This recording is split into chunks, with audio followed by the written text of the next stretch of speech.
Welcome back to the Crooked Spine Show. Don't be alarmed. Bacteria, yeast, and fungus are living in our body even when we're healthy. There are certain lifestyle conditions that can cause overgrowth, then health problems can occur. Candida is one of these natural fungi that can deteriorate your health quickly over time, even under medical care.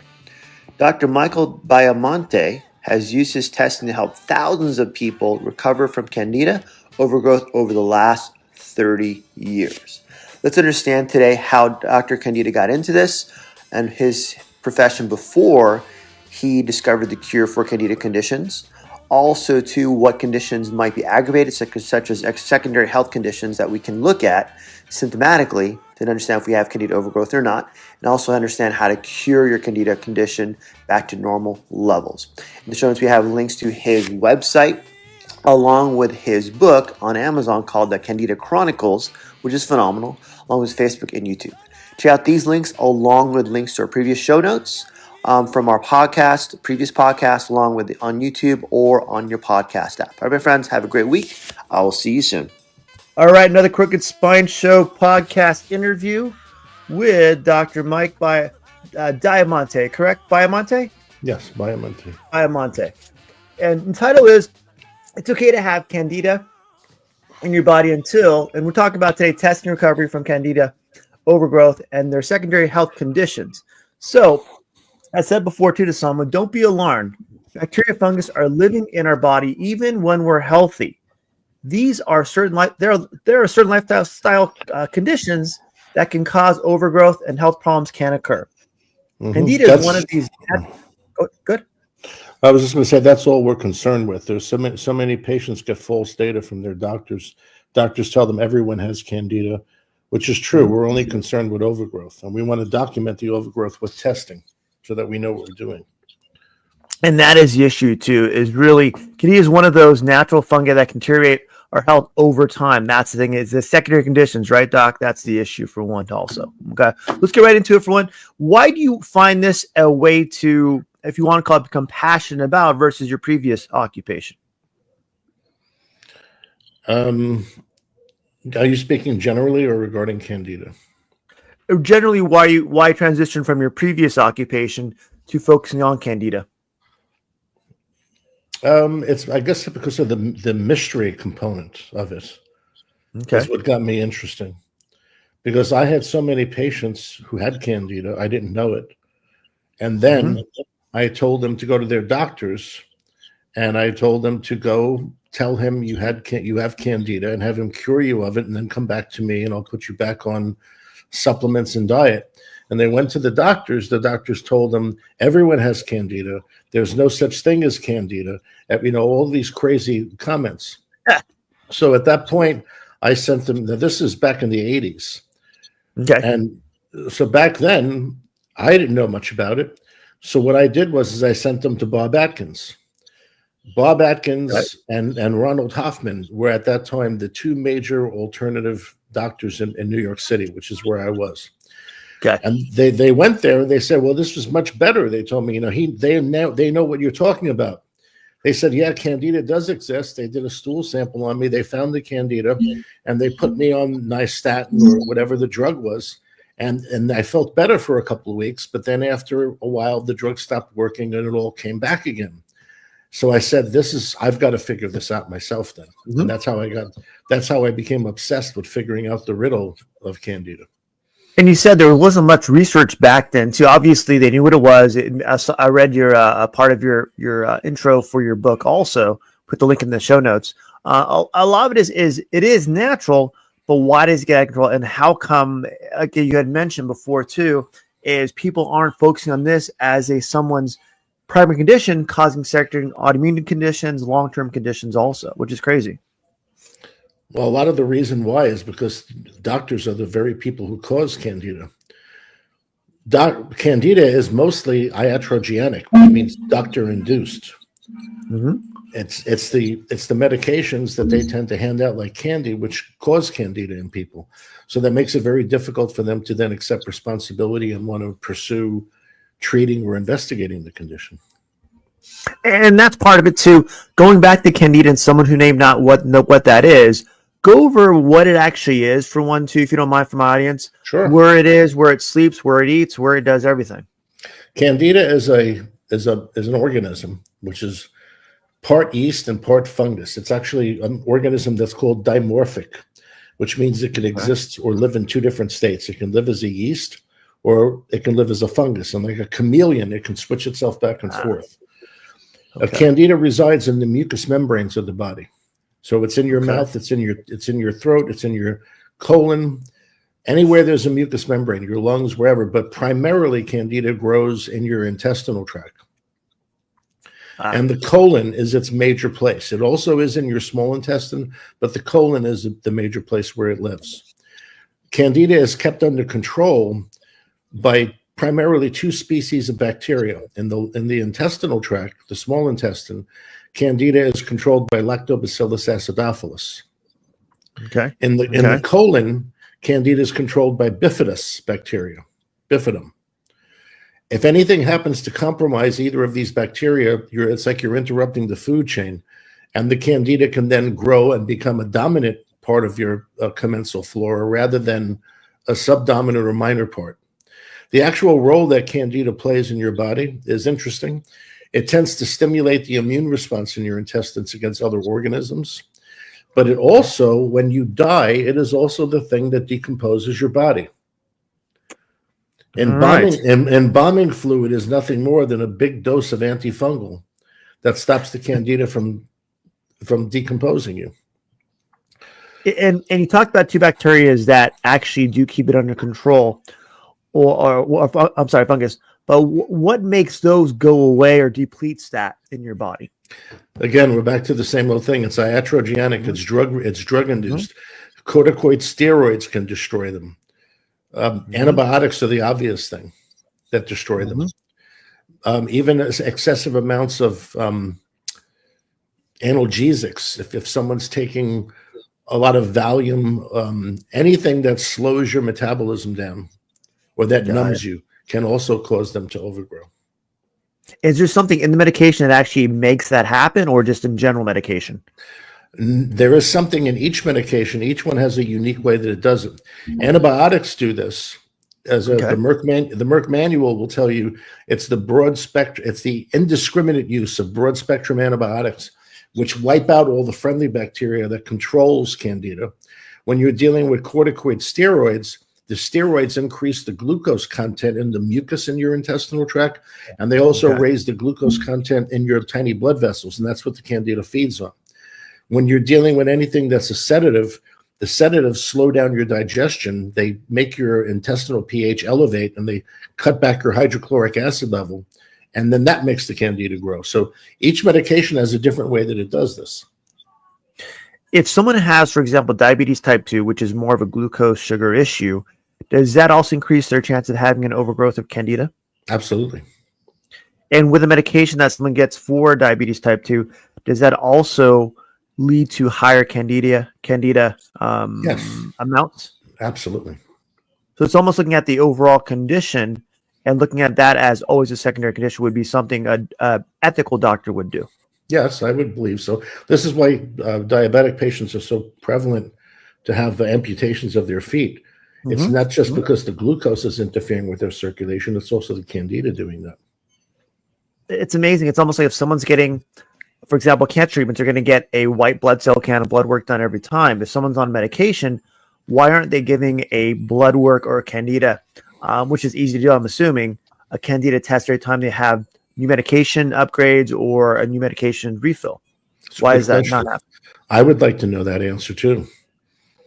And but when you pull the string on this, what you end up finding out is that if a medical doctor, and some of my best friends are medical doctors, let me say, I'm not going to make any jokes about MD meaning mental deficient, because they're some of my best friends. However, if a medical doctor is going to investigate Candida, he immediately has to hire more staff. Because there is no way a medical doctor can deal with Candida in his patients. Medical doctor spends an average of 5 to 7 minutes with the patient. The patient's going to have questions about diet. That alone can take 20 minutes to go over the Candida diet. Then you have to talk about the medication. Then you have to talk about possible Herxheimer reactions, which is a die-off reaction that you may have to the medication. For those who don't know what that is, when you take any medication that kills yeast, bacteria, viruses, Lyme disease, parasites, when those organisms die in your body, you can feel sick from that because there's a lot of dead, like allergic protein being released, right? So the people feel bad. And they feel like they have the flu or crazy things. So somebody has to hat them and educate them on that. So the average medical doctor just doesn't have time to do this. He's going to have to hire more staff. Therefore, he tends to ignore it. And what are signs of someone, say a normal person listening to this, would start to feel if they have a Candida overgrowth? Okay, this is what the person needs to do. Sit down with a piece of paper, draw a line. Okay. You want to put on the line what date. You can easily spot where you felt the best and you felt like you didn't have any symptoms or problems. Then move forward, come to where you feel your problems first began, mark that and put the date there. Now look between that date and the original date and try to find out if you were on any antibiotics, any drugs, if you had an accident, a car accident, you had something that might trigger the Candida. And the type of symptoms you're looking for, first off, are fatigue. That's the first thing that you'll get with a Candida overgrowth. You'll begin with fatigue, then you'll start noticing months later digestive problems, bloating, constipation, gas, all types of things, maybe even a lot of excess acid or reflux. Then it's going to move to another group of symptoms, which could be rashes, arthritic feelings. You could be diagnosed as having rheumatoid arthritis or some type of arthritis. Inflammatory joint conditions. Exactly. When you keep going, up the line, the person then will start noticing they started to become allergic. I had a lot of food intolerances. Foods they used to eat, they can no longer tolerate. Maybe they get a rash, maybe they get a headache, maybe they just feel sick. Eventually, they're going to notice that they become intolerant in general of most things. We used to call it in the old days a universal reactor. It's the person who walks out of his house, a car goes by, the exhaust fumes give him a headache. He can't go to a bar. The smoke will drive him crazy. The perfume will drive him crazy. He can't walk down the aisle in the supermarket where they have cleaning solutions because those things will give him symptoms. And that's about where the Candida is going to be at a peak for a while until it starts to cause other chronic degenerative conditions. Candida is very much like cancer in a lot of ways. The first way it's like cancer is that sugar feeds it and makes it spread. The second thing is Candida can literally eat into your tissues. Just like cancer cells eat into tissues, eat into bone, Candida can do virtually the same. So when you look at the amount of symptoms there are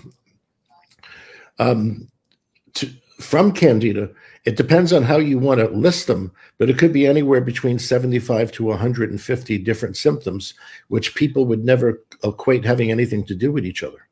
Because you could have a person who goes to the doctor, I have all this digestive problem, and the doctor helps him with that, but he has arthritis.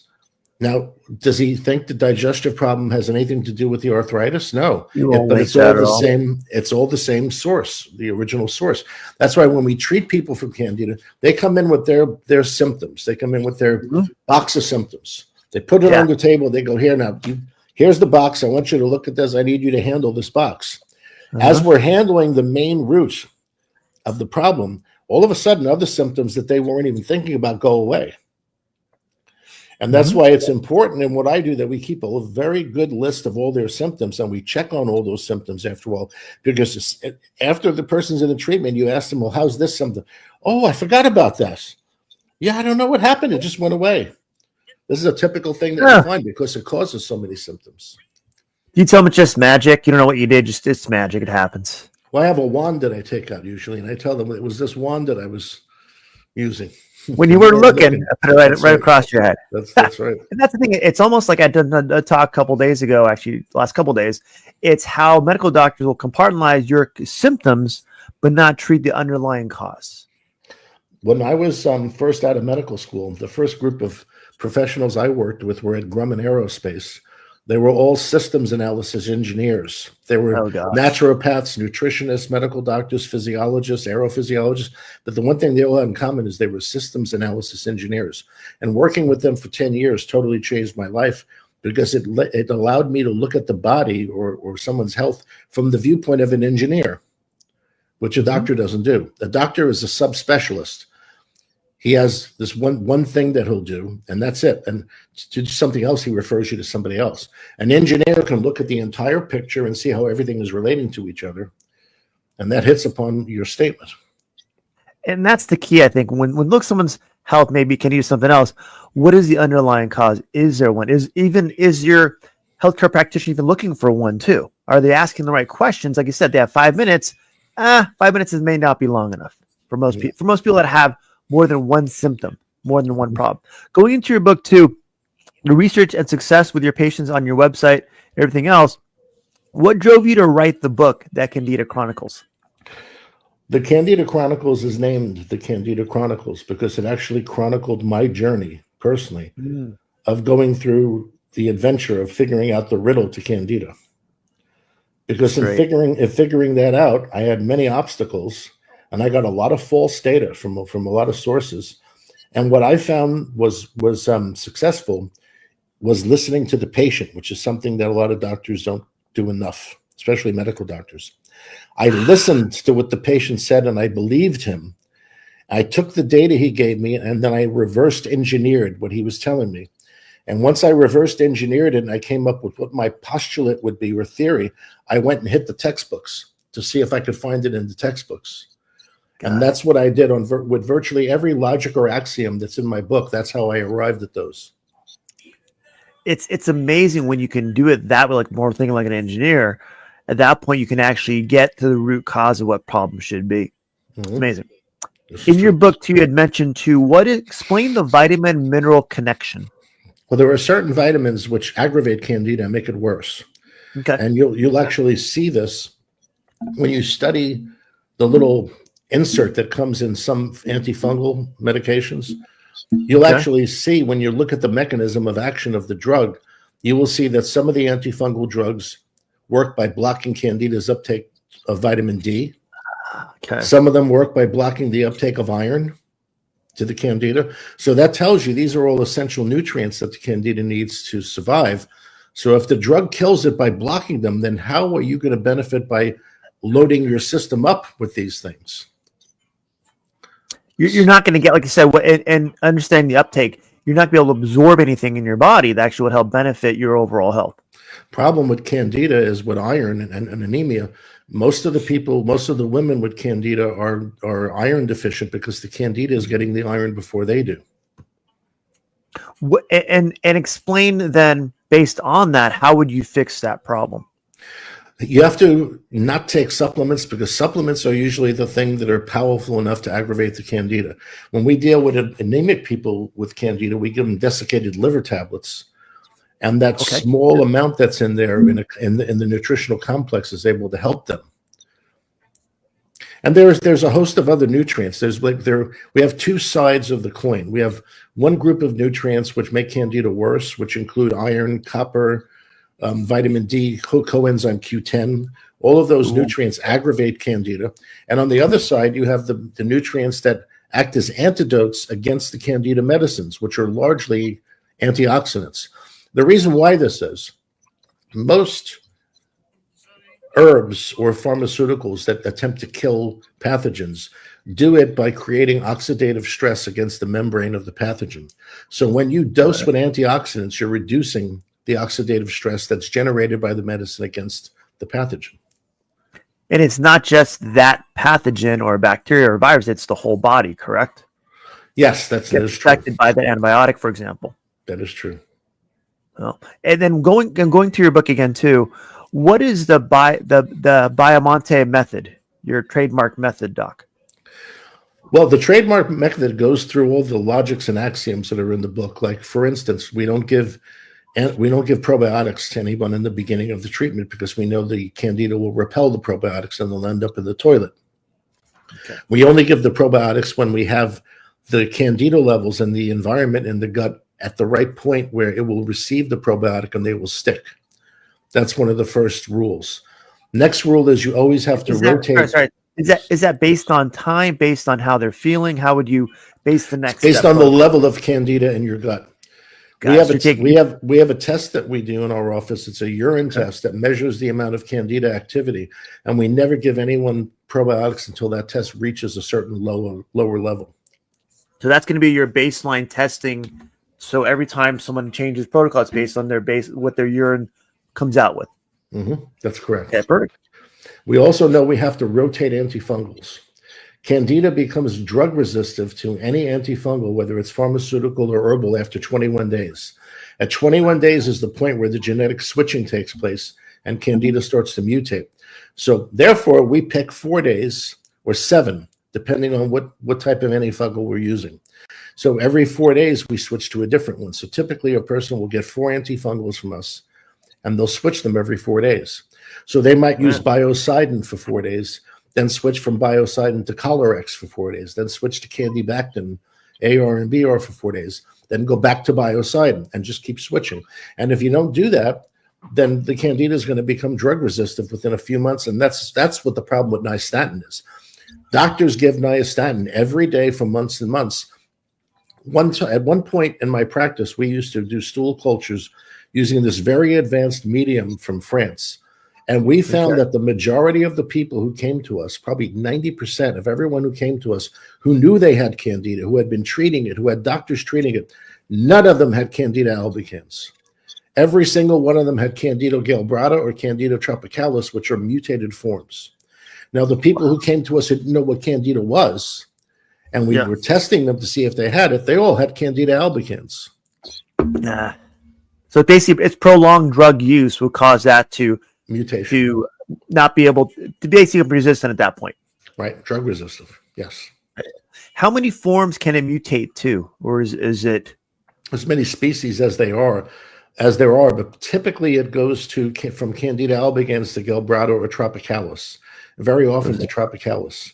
Although there are strains of Candida in Japan that come from Japan that are much worse. There's Candida auris. Candida auris has come from Japan, and it's virtually completely drug resistant. There was a few studies were done where they had a couple pharmaceuticals with cinnamon oil and clove oil and some other essential oils in order to kill it. Otherwise, it wouldn't die. Amazing. And why do they have a different strain there in Japan? I don't know that. I don't know. That's been your next book, Probably. Part 2. Well, Candida auris really hasn't made a big hit here so far, so hopefully. Okay. And then you spoke about your method for one too in your testing. And is the urine testing the only thing you really do, or do you other testings too? We rely mostly on the urine test that I developed, which measures Candida free radicals, Candida immune complex proteins that are urinated, and also indican levels. That gives us a really good shot at what's going on with the person in real time. We also use the oats test and the oats panel for dysbiosis.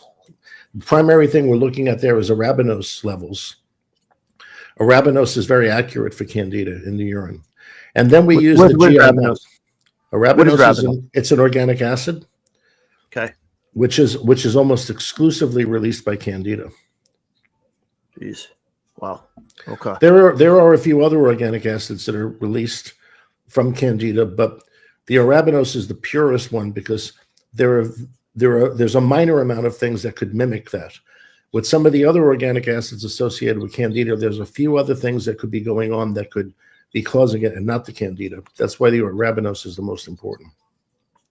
And if someone's coming in your office the first time and they know they have Candida issues, they want to understand what you do, and they're just a lay person, how would you explain your method, your Biamonte method, to them? It's a very good question. I would explain to them that there are certain rules we have. I gave you 2 so far. No probiotics in the beginning, not until they're ready. Rotate your antifungals. But there's also 5 stages of the treatment. We have phase 0, 1, 2, 3, and 4. Phase 0 is like a colon cleanse for Candida that eliminates the surface layers and starts to clean out their gut so that we can expose the Candida that's there on the mucus lining. Phase 1 is where we rotate antifungals systemically. That would be things like lomatium or spilanthes, any of these herbs that are able to kill Candida systemically via your lymph system. That phase 1 kills 70% of their Candida. Phase 2 is where we concentrate on killing Candida in the nest.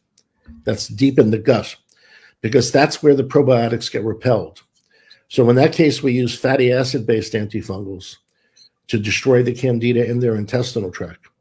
That's seriously important, because if you don't kill that Candida that's deep in their gut, the probiotics can't stick. Then we go to the probiotic program, and in the probiotic program, we use a series of probiotics that are mixed with prebiotics into a smoothie. We found that's the best way it works, because all of that, the probiotic and the prebiotics are all mixed together, and when you drink it down, the probiotics can immediately start feeding on the prebiotics, or the prebiotics can start modulating the environment in the intestine to make it more suitable for the probiotic to grow. That's where we consider that's the end of our Candida treatment, technically. Okay. The next phases that we go through, the first thing we do when the patient's clear of Candida is we test them for chemical toxicities and metal toxicities, because these are the things that are going to allow the Candida to come back. So we want to know their glyphosate levels. We want to know, like, we'll use the test from Mosaic, which was Great Plains. We use their test that looks for any type of chemical, any toxin, chemical toxin, which is in the environment that they may be overloaded with. Then we look for toxic metals. Toxic metals in ways are more important, because toxic metals stop your body from being able to detoxify and excrete chemical toxins. Got it. So that's the bottom line. We want to check their toxicity, because that's what's going to cause them to relapse. If they have elevated mercury, if they have elevated copper, those are the things that are going to cause a relapse. When the toxicity is handled, then we just rebalance all their amino acids or vitamins like any other practitioner would do. And then the very last thing we may do with them is put them on some super immune boosters if they've been really run down. But we find usually the Candida patient, one of the first things that they manifest after their Candida is gone is they'll start focusing on their fatigue and all the adrenal symptoms they have, because Candida beats the devils out of your adrenals. So we find that usually the person needs to have an adrenal program when the Candida is gone to get their adrenal glands back. Because your adrenals, with the immune system, you basically have two different ways to stimulate it. You have a sympathetic innervated response and parasympathetic innervated response. The sympathetic system stimulates your immune system via your adrenals, and the parasympathetic system stimulates your immune system via your thymus gland.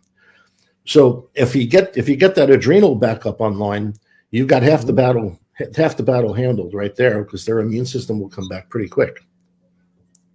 How do you increase your thymus gland hormone production, or what would you call it? Well, it's thymosin is what the thymus makes. Thymosin, okay. But the primary thing that you can do, which is very easy, is there are herbs that will do that, and there's also using the thymus protein, the old traditional standard process products.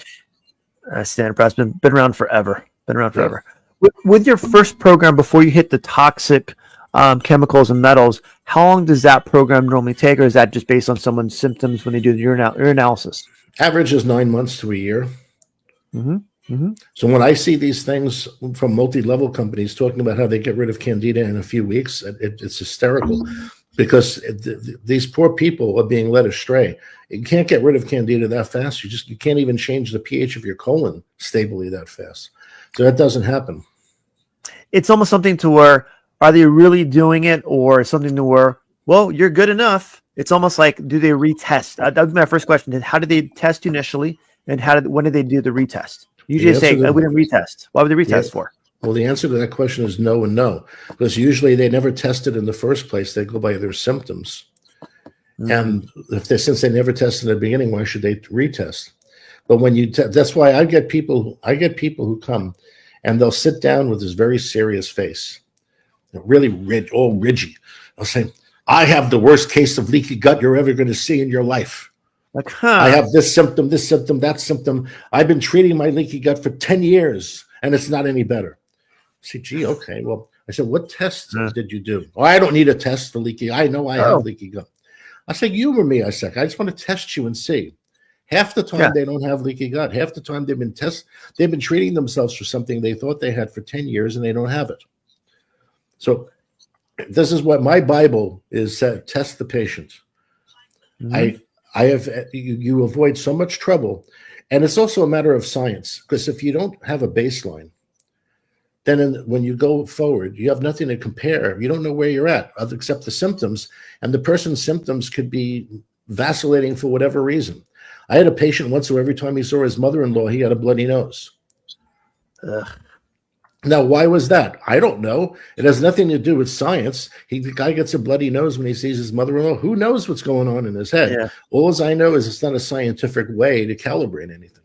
So you always have to test people. You have to have a baseline test, and you have to test them periodically to see if they're making progress or not. That gives you an objective look. And why do some doctors disagree with that? Lazy. Lazy. Yeah.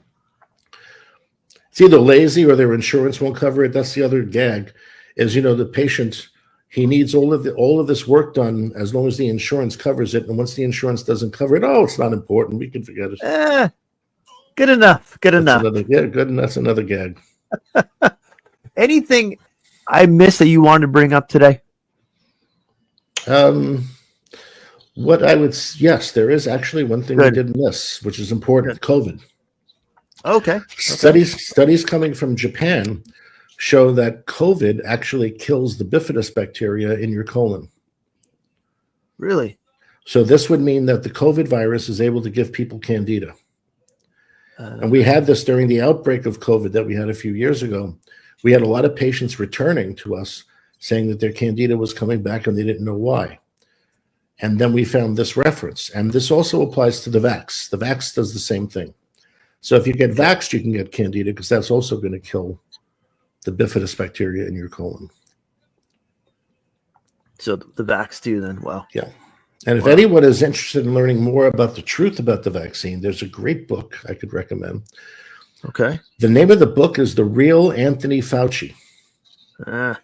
It's written by RFK Jr., who happened to get all his emails somehow. And the information in there between Fauci and Bill Gates and a lot of these globalists will blow your mind. I couldn't get past page 5 without grabbing my head and saying, "Oh my God, I knew this was true." And sometimes looking back, it can be a Monday morning quarterback type of mental event, but it's almost like when things line up, things line up. That's true. Truth is truth. There's So much now is coming out about COVID and about the vaccine. I think the state of Nebraska now is leading the way. They're suing Pfizer for misrepresentation on the vaccine. There's just so much. The truth is finally coming out. It turns out that all the crazy unvaxxed conspiracy theory people were all right. They were all correct about it. They didn't have the evidence yet to prove it. No, and plus there was a tremendous push to suppress the evidence. The Biden administration, what's his face? Zuckerberg admitted that the Biden administration had deliberately contacted them and made them suppress any kind of information that was not pro-vaccine. He's already admitted that, so there it is. That's the truth. That's not a conspiracy. That's the truth. That's the truth. That's true. Wow. And then one more thing too. The first step in helping someone. What is the first step in helping someone suffering from Candida? Overgrowth. The first step is to realize you have it and document that you have it. That has to be the first step. This way you know what you're up against, because at that point, the person then on their own can make decisions and changes in their diet, which immediately can help. They can remove things from their diet and their lifestyle, which are going to constantly aggravate the Candida. Can they do a self-test, or do you do that with patients that are, for example, not near Queens, New York? Well, actually, all our patients are done via telephone or via a computer, like as we're doing now. All our patients are done that way, and we send them the urine test to their house, and they perform the urine. There's an odd thing about the urine test we found is that it needed to be done on first morning urine, otherwise it wasn't totally accurate. So, we can't have people flying in with urine and things like that. It's not going to work. So we set it up so that it's a kit where we can mail it to them. They can do it at home, and has full colored instructions, and they can just do it at home and get the correct, accurate results. You're almost helping someone know right away what the levels are, correct? Exactly. And then we're getting our baseline that we need. Good, good, good. That helps. That helps the patient and you, obviously.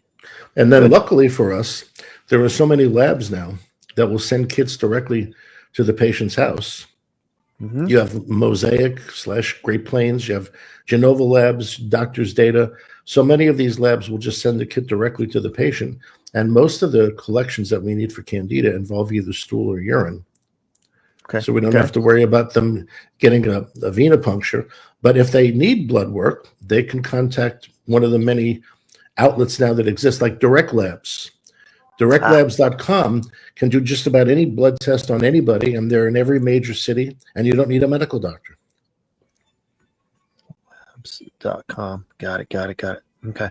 And I think that you make it when it's that simple to do and that accessible, why wouldn't someone who's gone through prolonged, say, antibiotic use or just medication use in general that feels, I want to call it fibromyalgia because it's more of a general term medically, where you go, okay, I just feel like everything's off.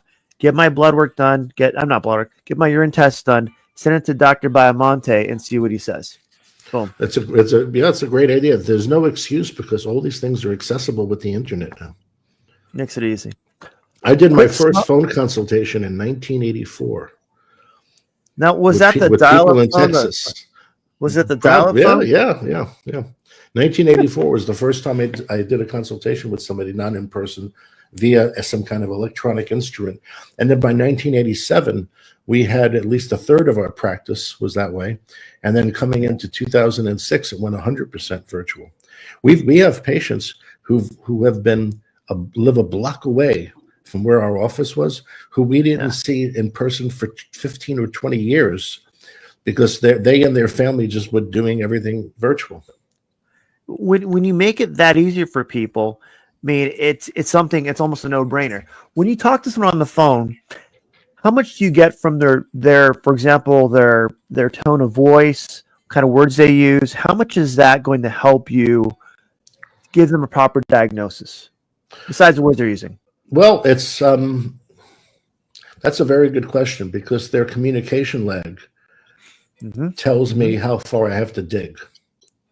Their knowledge of the subject matter tells me how much I have to educate them in order to see if it indicates to them or if it rings a bell for them. So I would say go ahead. It's almost like you're asking, once they say something, you're asking a question based on that to look for plan A or plan B, plan A or plan B. Yeah. Phenomenal. Good. I've been doing this since 1984. And I've learned that your skills as an investigator or interrogator are really important to find out what's going on because the person in front of you usually has so much false data that they've gotten from the news media, the legacy news as they're now calling it. There's so much false data they've gotten from the news, so much false data they've gotten from their insurance companies, from their doctors, that you have to some degree re-educate them. And because it's the truth, the key thing is because you're giving them the truth comes before the lie. Truths always come before. The truth always existed before the lies. So because of that, when they spot something, it's boom. If it's true for them, then they see it. If it's not true for them, you have the wrong item. But if it is true for them, boom, they'll get it. I would take a patient and go, okay, they're naive. They just don't know the right truth, what they need to get themselves better. That's a person who has a lot of false data. So what you have to do with that person is you have to ask them, what is their truth, so to speak? And if that's false, you then find out from them where they heard this. Then you have to go to the source of where they heard this, and then you have to show them that it's false by comparing that to the true data. It's amazing when someone is patient enough to understand that, not just take whatever the first word comes out of a doctor's mouth is actually truth every time. Well, I had a patient the other day. A doctor says there's no such thing as Candida. I said, oh, really? Which doctor was that? It was Dr. So-and-so. Okay, what was he basing that on? I really don't know. Okay, well, let me show you an excerpt from one of the textbooks he studied in college that talks about Candida and talks about what it could do. Oh, the patient says, geez, why didn't this guy know this? What, he forgot his education? Yeah, it's almost like some doctors are treated like, well, if that comes out of their mouth, it must be true. You know, they realize they don't have all the information. And when you start breaking down and asking them, where do you hear that from? and a doctor gets defensive, any type of doctor, you go, okay, then you got to back up yourself and go, okay, let me find the real truth. Yes, easy. That's true. What takeaway do you want to have first, doctor, for my audience and future audience to understand your book, understand you, understand your method, your systems? I think what they need to look at, because this is how most people come across this. Most people don't know what's wrong with them, but they know something's wrong. Got it. And with the internet, they go online and they start researching all these things. If they're lucky enough, they'll find what's correct for them. Okay. If they're not, they'll try something and they'll keep researching and looking. I typically get patients who my patients are very educated who come to me. By the time the patient comes to me, he's seen at least 10 other doctors. It's usually been 10 years that he's been doing this, and he has spent tens of thousands of dollars. And by now, he usually knows he has Candida. Some doctor along the line did a test on it, but the doctor very often doesn't know the full impact the Candida could make. So the doctor says, oh, yeah, and by the way, you have Candida along with this vitamin deficiency and all this. So when the patient starts then reading the impact that Candida can create on the body and all the symptoms, usually that's the aha moment that they'll have. It almost helps to understand, but even then, once they say you have Candida medically, then what do we do? Obviously, their systems are not cure them that, and yours actually your method will.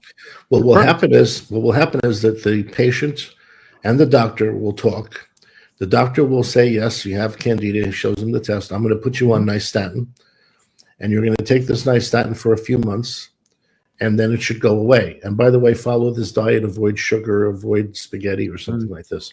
The patient will do this. They'll get better, and that validates the fact that this diagnosis must be true. But then it stops. Then it all comes back again as the Candida mutates. Got 21 days.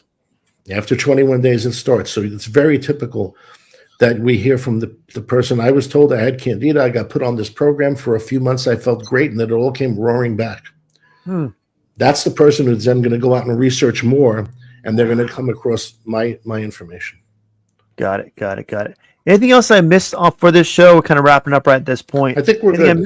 No, I think we're good. All right, let's 5-second smile for the thumbnail like the New York Yankees won the World Series next year.